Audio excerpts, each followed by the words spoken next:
Tatiana Castro, que somos professoras de virologia, junto com a estudante de farmácia Juliana Zuma, para conversarmos com a doutora Aparecida Monteiro, que é médica ginecologista e também professora de ginecologia aqui da Faculdade de Medicina da Universidade Federal Fluminense.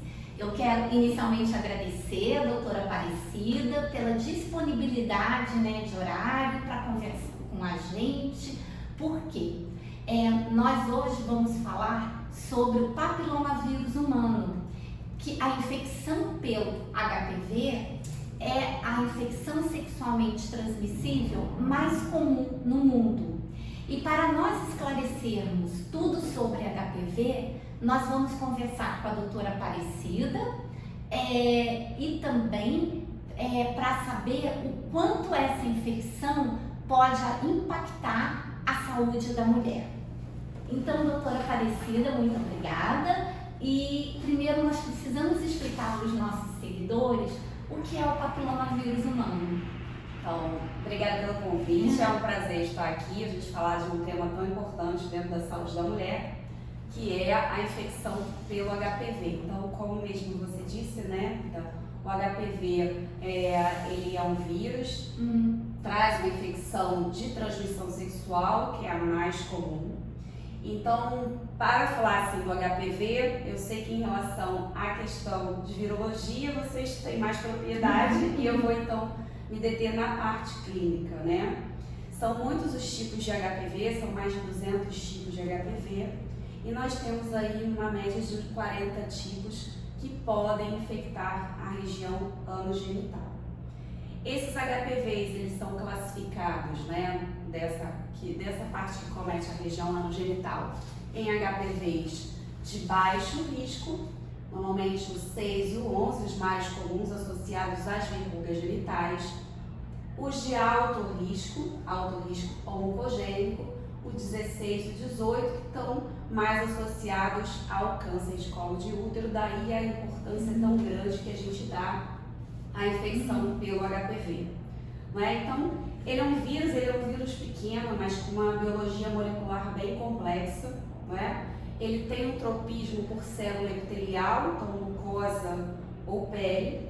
A gente tem que a maioria das pessoas sexualmente ativas vai acabar entrando em contato com o vírus em algum momento da vida.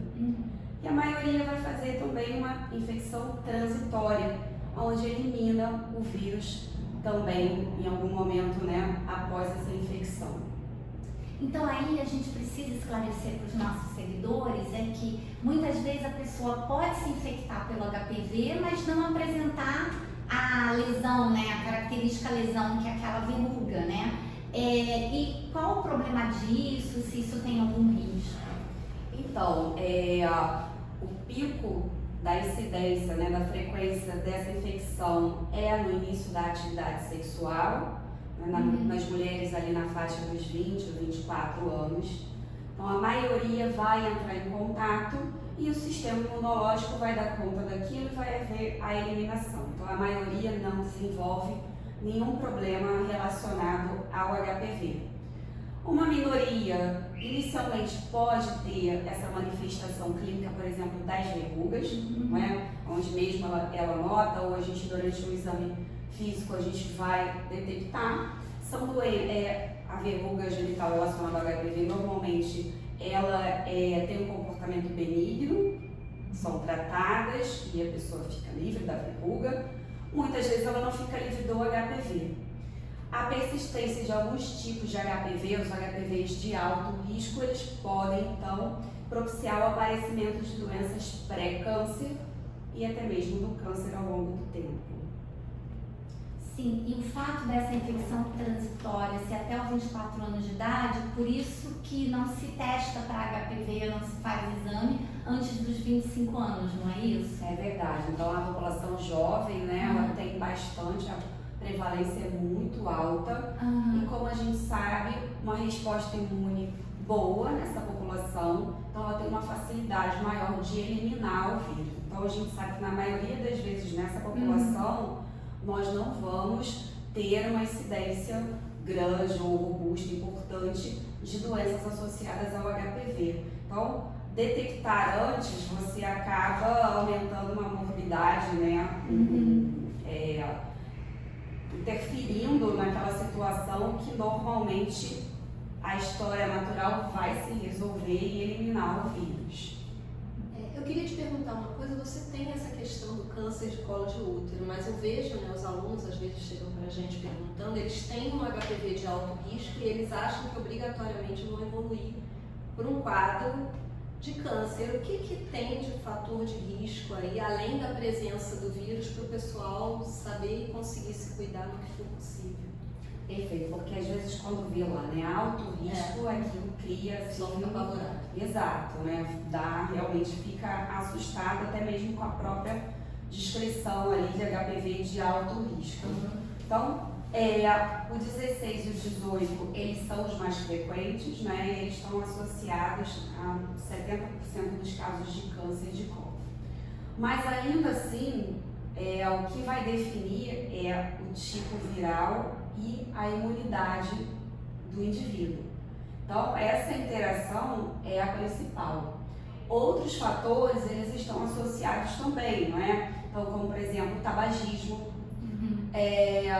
multiplicidade de parceiros, o início da vida sexual muito cedo, o não uso de preservativos, enfim, pode ter o preservativo, ele não elimina a possibilidade da infecção, mas ele reduz, né, essa possibilidade, e especialmente os imunocomprometidos. Então, as pessoas vivendo com HIV, vivendo com AIDS, os transplantados de órgãos sólidos ou de medula óssea, aqueles que utilizam medicações que deixam, né, um estado imunológico rebaixado. Então, realmente são mais propícios. Então, nesses pacientes, você faz exame com menos intervalo para poder monitorar melhor. Sim, os imunocomprometidos, eles vão ter uma periodicidade diferente da população em geral, justamente por conta dessa possibilidade de ter mais persistência do vírus. Em relação ao diagnóstico do HPV, durante muitos anos o exame de Papa Nicolau, ele era o teste de escolha, né, para se identificar, observar alguma alteração citológica indicativa, né, de uma possível infecção pelo HPV. Agora, recentemente o Ministério da Saúde ele incorporou ao SUS o rastreamento, né, a detecção e rastreamento do câncer de colo de útero, o teste molecular, que é a detecção do genoma do vírus, né? Aí eu queria que você comentasse um pouquinho sobre isso. É uma vantagem, isso vai facilitar, né, o rastreamento desses casos? Então, realmente, o Papa Nicolau ele tem o seu papel fundamental aí no rastreio do câncer de colo de útero, continua tendo um papel fundamental. E a gente teve, né, vem tendo no Brasil a incorporação do teste de HPV, que já acontece no serviço privado já há algum tempo, e a gente vai ter a inclusão do teste no SUS, que é uma evolução para o rastreio de câncer de colo. O Papa Nicolau, né, o corpo citológico, ele tem uma sensibilidade, tem as suas limitações. Então, ele tem uma limitação em relação à sensibilidade, reprodutibilidade, não é? E então, o que acontece? Uma possibilidade maior da gente não detectar aquelas pessoas que têm alguma possibilidade de evoluir para uma doença pré-câncer ou câncer, né? Então, acaba deixando passar um falso negativo, né? Então, a gente precisa melhorar a sensibilidade desse teste. Com isso, a gente acaba repetindo mais vezes, né, o corpo citológico, né? Os intervalos precisam ser menores, enfim. O teste de HPV, ele não vai identificar os doentes, mas eles vão identificar aquela pessoa que tem o HPV, então um fator de risco para evoluir, né, com as doenças pré-câncer ou câncer. Então ele tem uma sensibilidade maior, tem um valor preditivo negativo muito importante, então quando ele dá não detectado, né, a chance daquele indivíduo evoluir com uma doença pré-câncer ou câncer é bem reduzida, né? Então ele traz essa informação pra gente. Logicamente que ele não traz o doente, não é? Então ele aponta aquele que tem. E com isso a gente também consegue antecipar o diagnóstico daquela pessoa com doença pré-câncer e câncer. Então sendo importante, né? Ele também permite uma outra questão que é a autocoleta. Então muitas vezes a gente tem falta de acesso, a pessoa não consegue chegar, então ele pode ser feito por autocoleta. Então também isso é uma vantagem do teste, né, do PCR. Agora, de qualquer forma, sendo corpo citológico ou sendo PCR, é importante que a gente tenha um rastreio organizado, não é? E com os informes realmente que a gente precisa da população que está fazendo, então que ele alcance a população, o alvo da população do rastreio, né? Porque muitas vezes o que acontece hoje aqui no Brasil continua sendo um rastreio desorganizado, onde a maioria das pessoas que faz o preventivo são sempre as mesmas pessoas, às vezes a gente não chega na população necessária. Então, para que o teste tenha realmente, né, a sua efetividade, cumpra o seu papel, a gente precisa ter um sistema organizado e que respeite, né, a população-alvo, a periodicidade e que a gente tenha esses dados em mãos, né?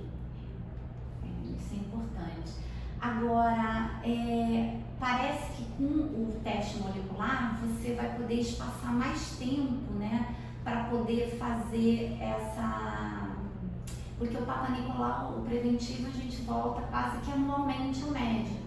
E com o teste molecular você teria um espaçamento maior para fazer uma pesquisa para HPV, né? Você acha que também isso pode levar as pessoas talvez a não irem na rotina médica, né? Que a mulher já está acostumada todo ano fazer o seu exame preventivo? Então, a gente tem com o corpo citológico, na verdade, a gente tem uma cultura, é isso que acontece, né? As mesmas pessoas aqui fazem os exames todo ano faz, né?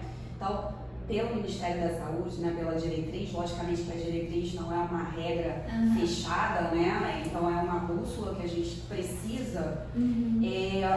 A mulher começa o seu rastreio aos 25 anos, faz um teste de corpo citológico, ele estando normal, ela repete no ano seguinte, e ele estando normal, ela pode repetir a cada 3 anos. Né? Não é isso que acontece na maioria, né, dos locais, enfim. Com o HPV, como ele tem um valor preditivo também negativo muito bom, então esse teste ele pode ser espaçado de 3 a 5 anos, a depender de cada situação e de cada protocolo. Provavelmente dentro do SUS vai ser a cada 5 anos. Você falou em algum momento que as pessoas que aparecem com as lesões, com as verrugas, né, elas podem ser tratadas, né? Como é que é esse tratamento? Então, o tratamento do condiloma ele pode ser até autolimitado, ele pode desaparecer, tá? Mas normalmente a gente trata, né? Com cauterização, pode ser com o uso de medicamentos, né? O Micmold ou o TCA, tricloracético, né? Determinada porcentagem.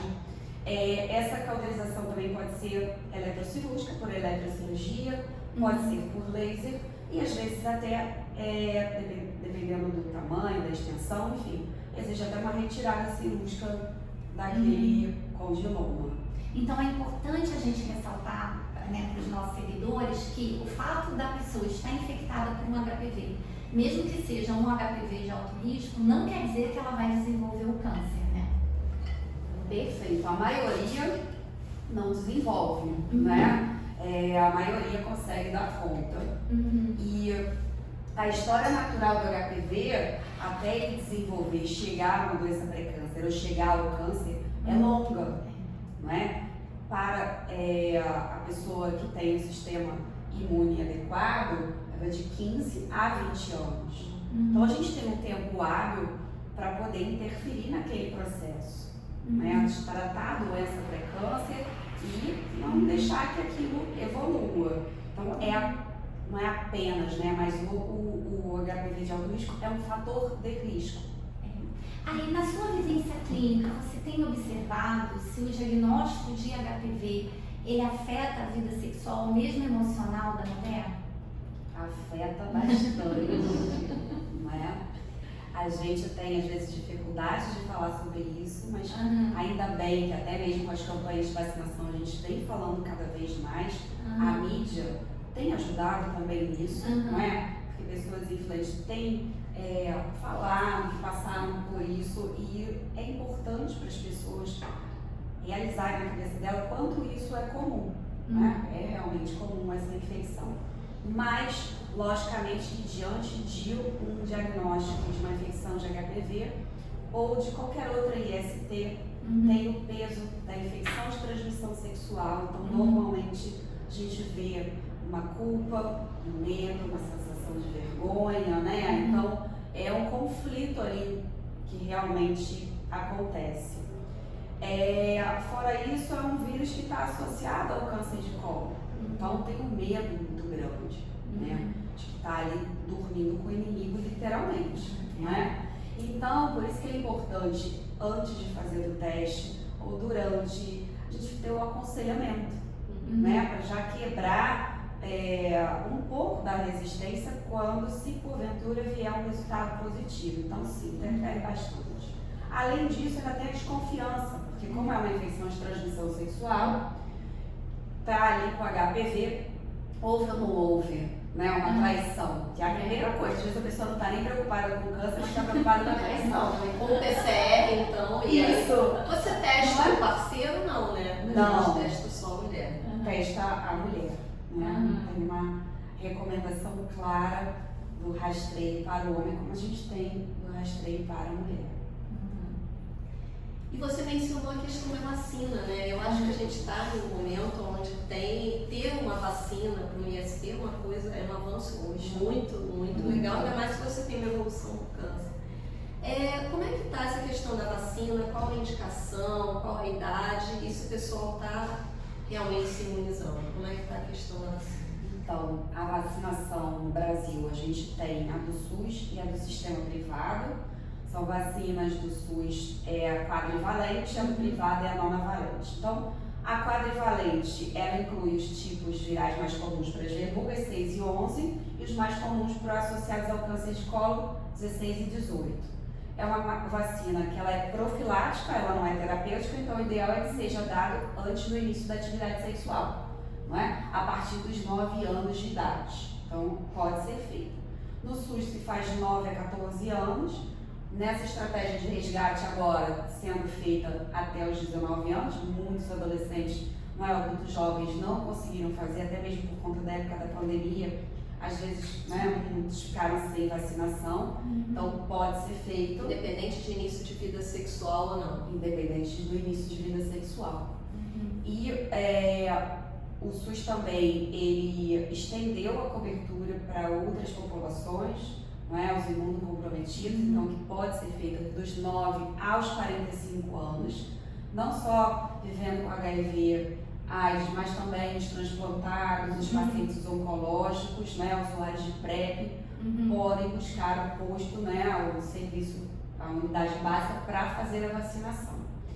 A HPV-9, a nonavalente, ela inclui mais 5 subtipos também de alto risco, oncogênicos. Então, ela estende essa proteção, tá? Então, de 70%, ela agrega mais 20% na proteção do câncer de colo, fazendo aí uma proteção de 90%. Então, é uma vacina que é dada também de 9 a 45 anos, importante, para meninos e meninas, homens e mulheres, de 9 aos 45 anos. Então tá, gente. Então, falando um pouquinho de vacina, eu queria que você comentasse um pouco, já que você tem a questão da IST envolvida, como é que é a tua rotina com as mães e as crianças, em relação à adesão a essa vacinação? As mães são receptivas a isso? Como é que é? Então, a gente tem os dois lados, Tem muitas que já chegam querendo fazer, tem outras que já vêm do pediatra, imunizadas, então isso facilita muito o nosso trabalho. E tem outras que a gente vai ter que fazer o trabalho de, não é nem do convencimento, porque é um fato, na verdade, Saindo da questão do IST, né? A gente coloca os pais para olharem de um outro prisma, do que eles vão estar oferecendo para o filho deles, né? Já que já fizeram a meningocose, já fizeram as hepatites e tal, e por que não para fazer do HPV, que é um vírus que está associado à verruga genital, ao câncer de colo de útero, de vulva, de vagina, de região perianal, de orofaringe, do pênis nos meninos. Então, assim, é dividir um pouco essa responsabilidade, né? Olha o que você vai estar deixando de oferecer para o seu filho. Então, quando a gente parte do que a vacina propõe e sai da questão da relação sexual, porque mesmo a contaminação pode acontecer mesmo, né, sem penetração, um contato sexual, o esclarecimento ele fica mais fácil, a adesão fica mais fácil. E quando essa vacinação pode ser feita, né, como já foi feita no Brasil e hoje em dia não é feito mais dentro das escolas, né, como é feito em outros países, por exemplo na Austrália, isso facilita muito a adesão e a normalização, né, de um evento que é importante para a saúde de forma geral. Entendi. E a gente já está aí mais ou menos um pouco mais de 10 anos de vacina. Você tem algum resultado, alguma coisa que pudesse trazer para a gente aí sobre 10 anos aí dessa vacina em prevenção de câncer de colo de útero? Então, a gente tem uma limitação em relação aos dados, né, que eles não são notificados. Então, a gente iniciou em 2014, muito provavelmente nós vamos começar a ver uma redução, espera-se começar a ver a redução das verrugas, que é inicialmente a manifestação dos HPVs, principalmente os de baixo risco, e posteriormente espera-se que a gente possa comprovar a redução das doenças pré-câncer e do câncer. Tem um estudo POP Brasil que ele faz uma avaliação em algumas capitais, né, em relação à população jovem. Então ele tem o braço das imunizadas e faz algumas comparações, mas são dados específicos. Então a gente precisa realmente começar a observar. De qualquer forma, essas mulheres imunizadas, tanto aqui em nível nacional quanto internacional, a gente não tem uma recomendação diferente para o rastreio. Então elas continuam sendo orientadas a fazerem seus testes, o Papa Nicolau, o compositológico, até mesmo porque as vacinas quadrivalentes ou monovalentes, né, e nós temos outros tipos de HPV também que podem estar relacionados com problemas. E tem alguma informação incorreta ou mito que circula sobre o HPV para a gente desmistificar aqui? Isso é bom, né? Tá, então tem que o HPV não dá em homem, é só a mulher que tem, né? A gente ouve muito isso, porque às vezes a mulher detecta através do preventivo ou do PCR, mas o homem não, então fica naquela situação que quem tem é a mulher, não é verdade, né? Então é uma infecção que pode cometer tanto homens e mulheres. Infidelidade é sinônimo, né? Ter HPV é sinônimo de traição, também não é verdade. A gente sabe que tem um período de latência, que o vírus pode realmente ser detectado anos depois. Só sei que mais que a gente já falou? Acho que foi essa, da traição. Você Da proteção, né? Da liberação do uso de preservativo. Que mesmo usando, mesmo estando vacinado, está vacinado não. Então que vacinar não precisa mais usar preservativo, né? Não é verdade, porque o preservativo ele não impede a transmissão, mas ele reduz muito esse risco. E além disso, a gente tem as outras ISTs, né, que podem ser prevenidas com o uso do preservativo e as gestações não planejadas e não desejadas, então é importante manter. Bom, e o HPV pode afetar a fertilidade feminina? Então, o HPV ele não é considerado um fator de risco direto, né? Os estudos eles tentam mostrar isso, mas tem fatores de confundimento. Então, o HPV afetando a fertilidade em si, a gente não tem isso como verdade. Porém, indiretamente pode ser um fator, porque mulheres com doenças pré-câncer, ou até mesmo câncer, né, elas vão ter a sua fertilidade alterada por conta das cirurgias do tratamento. No caso do tratamento das doenças pré-câncer, das lesões de alto grau do colo do útero, onde a gente faz uma cirurgia para retirada de um segmento do colo do útero, isso pode por si afetar a função do colo do útero, trazendo aí um impacto no desfecho obstétrico, então propiciando trabalho de parto prematuro, rotura das membranas antes do tempo, uma incompetência istmo-cervical, quer dizer, o colo não suporta, né, aquela gestação. E quando a gente precisa tirar uma profundidade maior desse segmento, ocorre o risco de uma possibilidade maior de uma estenose cervical. Então, o orifício, né, por onde ascende o espermatozoide, ele fica muito estreitado ou às vezes até fechado, então dificultando nesses casos uma gestação. Entendi. Então, para finalizar, você teria algum conselho para dar sobre a proteção contra o HPV e a saúde ginecológica? Então, acho que o principal, como a gente já comentou, é a vacinação, que é a prevenção primária, é o nosso pilar. Por mais que seja vacinado e tenha se vacinado, não descuidar em relação ao uso do preservativo, não é, porque nós temos as outras infecções de transmissão sexual, gestação indesejada, então é importante, né, essa regularidade no uso do preservativo, ainda que se faça a vacina, que mantenha as consultas, a rotina ginecológica, fazendo o seu rastreio na idade adequada, então é importante que se veja isso. Olhar para a sua saúde como um todo, então ver fatores que possam estar reduzindo a imunidade. Se fuma, então uma cessação do tabagismo, porque o tabaco realmente tem uma interação importante com o HPV, então não é bem-vindo. E diante de uma infecção pelo HPV, não se desesperar, não ter vergonha, procurar serviços de saúde, profissionais da área de saúde que possam orientar, sabendo de antemão que é uma infecção extremamente comum. Obrigada, doutora Aparecida, pelos esclarecimentos, tá? E o @vir_uf, dando importância à saúde da mulher. Se você gostou, curta, compartilhe. Se você tem alguma dúvida e quer mais algum esclarecimento sobre algum vírus que possa envolver a saúde da mulher, conte com a gente. E acompanhe